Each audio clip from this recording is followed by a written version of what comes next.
안녕하십니까. 세계보의 대표 발전회사입니다. 오늘 이제 610강은요.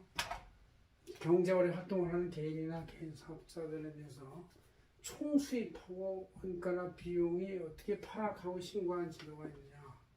이제 모든 경제 활동을 하는 거래상방이 있는데 쌍방이 다 사업자 번호하고 이런 걸로 승인을 주고받고 또 개인이면 주민번호로도 모든 게 다 통일이 되니까 이게 합산이 돼서 이제 전산 입력만 되면은 100% 집계가 돼가지고 과세가 된다 그런 얘기죠.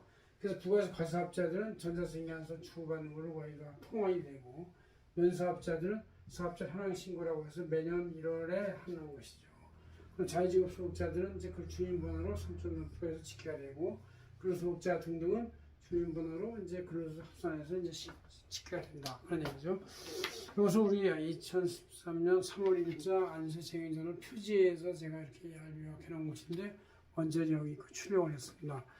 이제 사람들이 그 중복 신고에 대한 궁금한 거를 문제를 제기해서 제가 중복이라는 것은 있을 수가 없다. 그래서 이제 그걸 확인하기 위해서 한번 제가 확인해 봤습니다.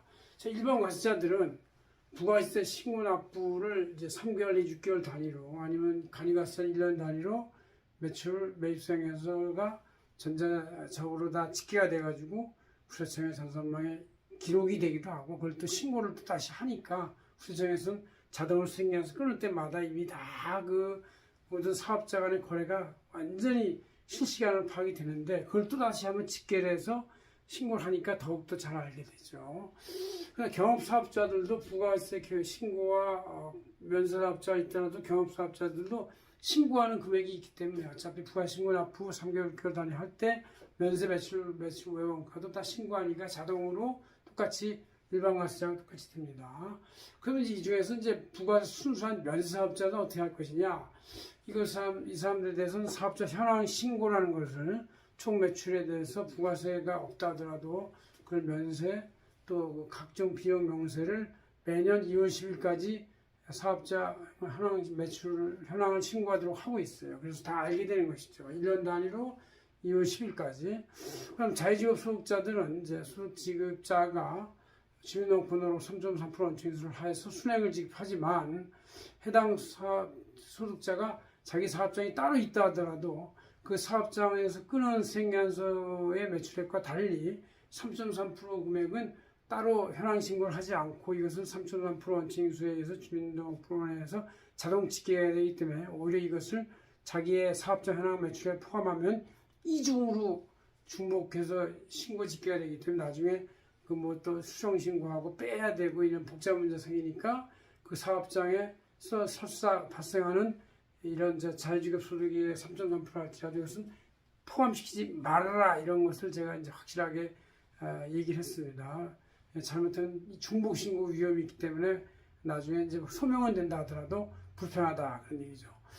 그냥 정규 근로소득자들 이런 사람들은 이제 그 주민등록번호로 다 소득세가 신고가 되고 또 4대 보험공단의 국민연금과 이제 건강보험료가 다 집계가 되고 그러기 때문에 이것은 뭐 빠져나갈 수가 없는 여러 가지 파악 장치가 국세청과 그 다음에 국민건강보험공단, 의료공단이 다 있으니까 일용근로자들도 역시 일용근로소득의 주민등록번호 지급을 해서 이제 일용근로소득자 지급명세 작성도 다 이제 하게 되는데 이것도 마찬가지로 다 세금은 별로 없지만 다 집계가 되도록 돼 있다 그런 얘기죠.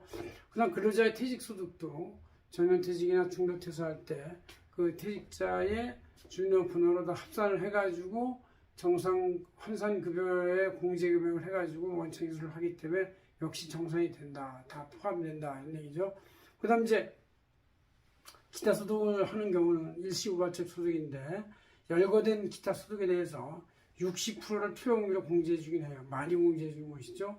40%만 과세한다 이거예요. 40%에 대해서 실제 지급을 할 때 20% 세율을 적용하니까 40% 곱하기 20% 하면 8.8%의 원칙인수를 적용해서 일단 한 다음에 나중에 종합소득에 합산할 때는 총액에서 60% 필요비용 공제하고 40%만 과세를 할 수 있다. 그런 얘기가 나오죠.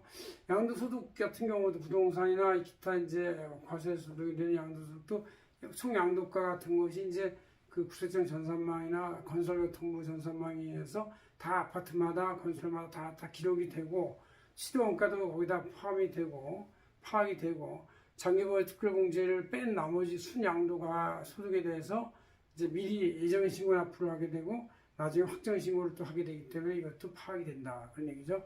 종교인 소득이 유일하게 여태까지 과세 제외 지역이었는데 몇 년 전부터 종교인 소득도 과세가 된다. 단 근로소득 같이 높은 세율은 높은 적용률은 아니고 약 80% 등 그 높은 율의 소득 공제 장치가 있어서 이걸 이제 개념상으로는 기타 소득으로 봐요. 급여 소득으로 보지 않고 그냥 신도들이 목사님한테 기타적으로 돈을 준다 이렇게 하는 걸로 봐가지고 그 비용 공제율이 80%등 높습니다. 근로소득보다 훨씬 높아서 세금은 이제 명목적으로 조금 나오는데 그래도 내긴 냅니다. 내는데 되게 적게 내는 걸로 파악이 되도록 되게 돼 있다. 그래서 우리가 각종 소득과 거래에 대해서 모든 전자생계장치, 사업장 현황신고, 그다음 주민등록번호로 지게된 장치, 기타 모든 다른 소득도 주민등록번호로 다 지게가 되기 때문에 어떤 소득도 빠져나갈 수가 없게 전산 집계가 1년 단위로 무조건 되는 것이 이제 일반화되어 있고 그래서 전산 분석능력은 탁월하기 때문에 하나도 유탈할 수가 없다 그렇게 말씀드릴 수 있습니다. 고맙습니다. 안세경 대표 박인종이었습니다.